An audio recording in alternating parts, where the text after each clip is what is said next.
Hello guys, welcome back to naman sa akong channel guys. So, salamat kayo sa ako ang video sa pag-subscribe. Please na lang follow and subscribe. Guys, share lang na ako ang video dito. Mo ni ang kuan nagtumi sa Niagara Falls. So, niya mo sa kuan nagdunggo media sa Toronto. Gipick up ko bali gipick up ko sa Ngoyuan. Ikan sa barko padulong sa Niagara. So, ang biyahe is 4 hours, back and forth 8 hours. So, taas-taas kayo siya guys. Pero salamat kayo sa inyo Kuya Beng, Ate Beng and Kuya Ronald. Shout out day. Mo na ang kuan guys, nindot kayo sa kuan guys, no, Niagara. Baliduhan na falls guys, pigi sa Canada o sa US.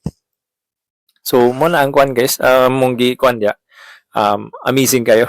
Nindot kayo no. Talagsaon ra kaya mo makanan ni media. Kay kung wala may kabiyahe dia, dili po ko makanha dia. Salamat kayo. Put God nga nakanha ko dia. Salamat sa pamilya.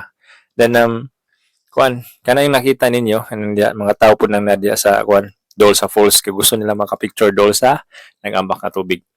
Then pag kuan dia katong nakita niyo buti, mao puti mga tao po amo na kong uyuan. Fast forward guys. So padulong na po mi padulong uli kay mura mi kuan dia nangitira. So uli na po mi kay siyempre duty na po pagkaabot na ko dito kay kuan po taas-taas ang biyahe.